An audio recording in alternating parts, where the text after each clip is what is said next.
যখন হযরত দাউদ এই কথা বললেন, রব্বুল আলামিন জিবরিলকে দিয়ে খবর পাঠালেন, ইয়া দাউদ আল-আনা শাকারতানি, ও দাউদ এখন তুমি আমার শুকর করতে পেরেছো। অতএব প্রতি মুহূর্তে শুকর করা, সব কাজের ভিতরে শুকর করা, আল্লাহর প্রশংসা করতে থাকা। খানা খাচ্ছি, খাওয়া শেষ করার পরে আল্লাহর শুকর, আলহামদুলিল্লাহিল্লাযী আত'আমানা ওয়া সাকানা ওয়া জা'আলানা মিনাল মুসলিমিন, আলহামদুলিল্লাহিল্লাযী হুয়া আশবা'না ওয়া আরওয়ানা ওয়া আন'আমা আলাইনা ওয়া আফদল। খাওয়ার মাঝে মাঝেও শুকর শিখিয়েছেন নবীজি। কয়েক লোকমা খেয়ে একটু পর পর বলবে, আল্লাহুম্মা লাকাল হামদু ওয়া লাকাশ শুকর, ও আমার রব, ও আমার মাওলা, প্রশংসা একমাত্র আপনারই, শুকরও আপনার। কৃতজ্ঞতা জ্ঞাপন করি আপনার, প্রতি মুহূর্তে শুকর আদায় করতে থাকা। মেরে মুহতারাম দোস্ত, আজিজ ও বুজুর্গ, এজন্য যারা শুকর করে আল্লাহ তাদের নেয়ামতকে আরো বাড়িয়ে দেন। আর যে অতীত ভুলে যায়, নেয়ামত ভুলে যায়, তার জন্য বাড়ি আর বাড়ি। এক হাদিস আছে, আপনাদেরকে শোনাবো হাদিসের ঘটনা। আল্লাহ 33 মিনিট হয়ে গেছে বয়ানের। হুজুরকে নিয়ে আসেন।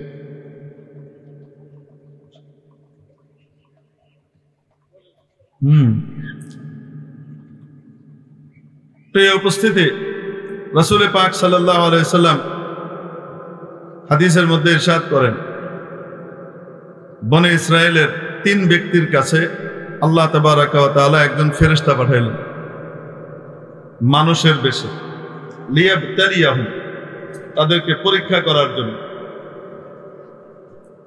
3 ব্যক্তি, একজন হলো আবরাস, তার শ্বেতি রোগ ছিল।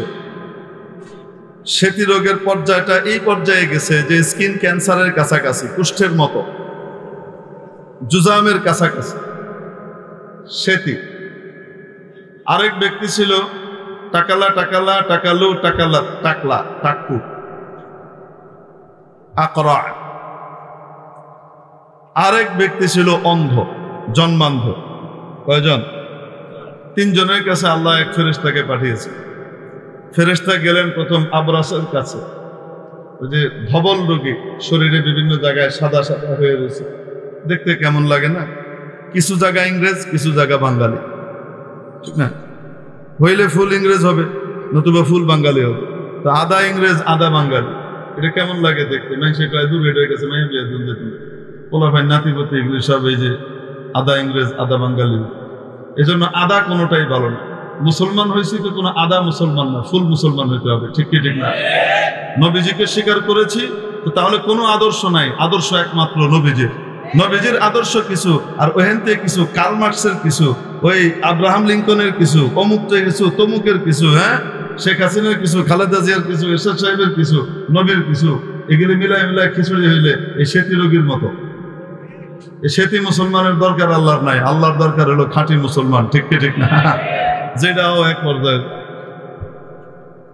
যাই হোক, মেরে মুহতারাম দোস্ত, রাগ করেন না। আমরা কিছু হাসা কথা মাঝে মাঝে কইলে, না কইলেই বালা, তারপরেও কইলে বুঝতে সুবিধা হয় এই জন্য। তো শ্বেতি রোগীর কাছে গেলেন, ফেরেশতাকে জিজ্ঞেস করলেন এবং পরিচয় দিলেন, আমি ফেরেশতা, আল্লাহ পক্ষ থেকে তোমার কাছে আসছি, বলো তুমি যা চাও তাই মঞ্জুর হবে। আমি আর কি চাব? আমাকে মানুষ ঘৃণা করে, আমার সাথে কথা কইতে চায় না। আমার এই চামড়াটা যদি ভালো হয়ে যায়, জিলদুন হাসান, আমার কাছে সবচেয়ে প্রিয় হলো চমৎকার একটা চামড়া, ভালো ত্বক। আচ্ছা, ফেরেশতা তার গায়ে হাত বুলিয়ে দিলেন, মুহূর্তের ভিতরে তার শ্বেত রোগ চলে গেল, সে একদম সুস্থ হয়ে গেল। এরপর বললেন, তুমি আর কি চাও? সে কয়, আমাকে একটা উটনি দিতে পারেন। এবার ফেরেশতা তাকে একটা গাভীন উটনি দিলেন। হুজুর কইতে দিলেন, এটা আমি কইতে দিব।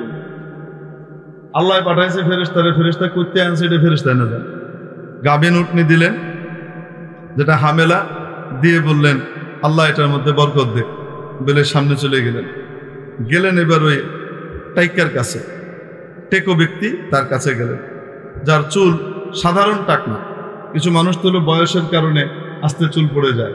সেই টাকের মধ্যেও আলাদা একটা সৌন্দর্য আছে। মানুষ বলে ধনবান হওয়ার সুযোগ এসেছে, কারণ ছাদে মাল নাই হইলে আল্লাহ টাকা পয়সা বেশি করে দেয়। বুঝতে পারছেন? এটা মানুষ বলে, এটারও একটা গুণাগুণ আছে। কিন্তু ওই যে এহেনে চুল নাই, এহেনে আছে, এহেনে নাই, এহেনে আছে, এরকম টাইপকে আর কি, মানে চর্মরোগী। সোজা কথায় মাথার ভিতরে এসে চর্মরোগ আক্রমণ করেছে। তো তাকে বললেন, তোমার কাছে সবচেয়ে প্রিয় কি?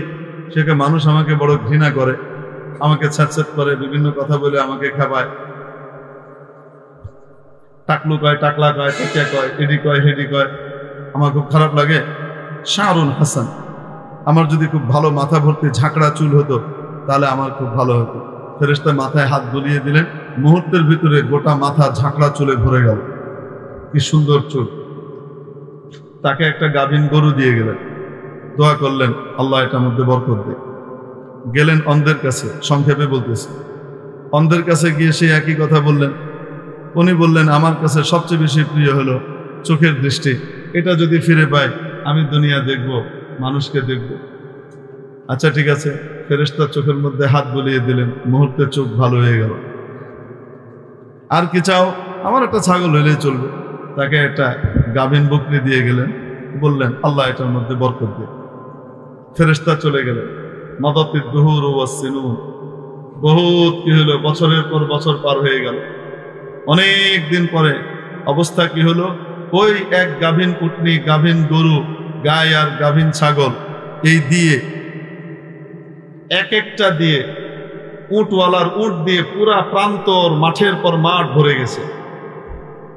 আর ওই গরুওয়ালার গরু দিয়ে আরেক মাঠ বিশাল প্রান্তর ভরে গেছে, গরু আর গরু। ছাগলওয়ালার ছাগল দিয়ে প্রান্তরের পর প্রান্তর ভরে গেছে। এত হয়েছে। অনেক বছর পরে ওই ফেরেশতা আবার আসছে। কোন ফেরেশতা? আবার আসছে। এসে গিয়ে ওই উটওয়ালার কাছে গেলেন, সেতী রোগীর কাছে, যে বলছেন যে আমি একজন মুসাফির, ওয়ানকাতাআত বিয়াল হিবাল, আমার বাড়ি পৌঁছানোর জন্য যা দরকার এই টাকা পয়সা সব শেষ, কিছুই নাই। বাড়ি পৌঁছানোর মধ্যে পৌঁছাইতে পারে একমাত্র আল্লাহ, আর নিচে আপনি, আর কোনো উপায় আমার কাছে নাই। আল্লাহ তো আপনাকে অনেক উট দিয়েছেন, আমাকে যদি একটা উট দিয়ে দিতেন তা আমি ওইটা দিয়ে বাড়ি চলে যেতে পারতাম। ওই লোক কয়, আল্লাহ উট দিছে মানে? এগুলা খাইটা অর্জন করছে। বাহ, মামু বাড়ির আবদার, এসে একটা উট চাইলো, উট দিয়ে দেন। হুজুর আপনাদের কি কোনো কাজ নাই? আসেন একটা মাদ্রাসায় একটা গরু জবাই করে খাওয়াই দেন। টাকা কি গাছে ধরে নাকি? ফ্রি মনে হয়, আইলে বাস কইলেন আর গরু দিয়ে দিলাম। আছে না এরকম কিছু ধনী মানুষ? উট কি মামু বাড়ির আবদার নাকি? তো এখন ওই ফেরেশতা মনে করে, ভাই আপনি না এক সময় এরকম সেতী রোগী ছিলেন, আর মানুষ আপনাকে ঘৃণা করতো। আল্লাহ একজন ফেরেশতা পাঠাইলেন, তারপর উনি এসে আপনার ডেলে দিল, আপনি ভালো হয়ে গেলেন। একটা উট দিয়ে গেল, সেই উট দিয়ে আপনি লক্ষ লক্ষ উট বানায় ফেললেন, হাজার হাজার উট বানায় ফেললেন। এগুলো আল্লাহ আপনাকে দিল। কোন কালে আবার আমি এরকম গরিব ছিলাম? কবে আমি এরকম সেতী রোগী ছিলাম? ফালতু কথা বলতে আসছো? আমি তো জন্মলগ্ন থেকেই এরকম সুন্দর। আর এই যে উট, এগুলো তো আমার বাপ দাদার আমল থেকে আমরা উট ব্যাপারী। কাবিরুন আন কাবির, কাবিরুন আন কাবির, বড়দের কাছ থেকে আমি একদম বংশ পরম্পরায় পাই আসছি। কিসের আবার এই কথা বলো তুমি? উনি বললেন, আচ্ছা যদি তাই হয়ে থাকে আর আপনি মিথ্যা কথা বলে থাকেন, তাহলে তুমি যেমন ছিলা তেমন হয়ে যাও। ফেরেশতা কি বললেন? যদি তুমি মিথ্যা কথা বলে থাকো তো তাহলে তুমি যেমন ছিলা কি হয়ে যাও? তেমন হয়ে যাও। ফেরেশতা বলতে দেরি, তার গোটা শরীর আবার ওই সেতী রোগে ভরে উঠলো। আর এই যে উটের পাল, এই উটের পাল সব কি হয়ে গেল? মড়ক লেগে গেল, মানে উটের মধ্যে করোনা এলো আর কি, বুঝলেন না?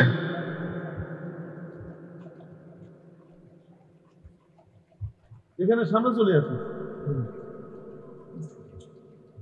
এখানে চলে আসুন।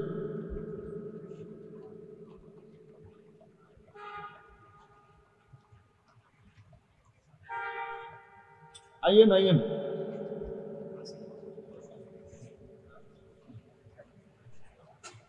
আরে হুজুরকে নিয়ে আসেন, মুসাফা পরে করেন।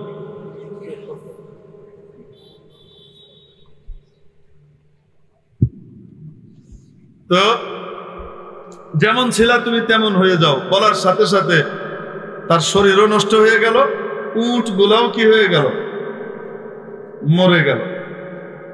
উট গুলাও কি হয়ে গেল, মরে গেল সব। যে ফকির সেই ফকির হয়ে গেছে। এবার গেছে গরুওয়ালার কাছে, তাকেও যে বলল যে আমার এই অবস্থা, একটা গরু দিলে আমি চলে যেতে পারি। সে আরো ঝাড়ি ভালো করে দিল, যাও কাজের বিনিময়ে খাদ্য, ফুড ফর ওয়ার্ক, চপ কাবি খা, খেটে খাও, ফ্রি পাওয়া যাবে না, তোমাদের বদভ্যাস হয়ে গেছে সব। এগুলা কয়েকটি ঝাড়ি মেরে তো ফেরেশতা মনে করাইলেন, ভাই আপনাকে না আল্লাহ এরকম টাকিয়া থেকে সুন্দর মাথায় চুল দিলেন, আর এরকম গরু টরু দিলেন। সে একদম উটওয়ালার মতো আরো বিশাল ঝাড়ি মাড়ি মেরে শেষ করছে। উনি বললেন, আচ্ছা যদি তাই হয় আর তুমি যদি মিথ্যাবাদী হয়ে থাকো, তাহলে তুমি যেমন ছিলে আল্লাহ তোমাকে তেমন করে দে। কইতে দেরি, লগে লগে চুল শেষ, আগের মতো সেই টেকো মিয়া টেকো হয়ে গেছে। আর গরুগুলা মড়ক লাগলো, কিছুদিনের ভিতরে গরু সব শেষ। এবার গেছে কার কাছে, ছাগলওয়ালার কাছে। ছাগলওয়ালার কাছে গিয়ে সেই একই কথা বলছে। ছাগলওয়ালা শোনার সাথে সাথে বলতেছে, ভাই কি যে বলেন আপনি, আপনার একটা ছাগল লাগবে?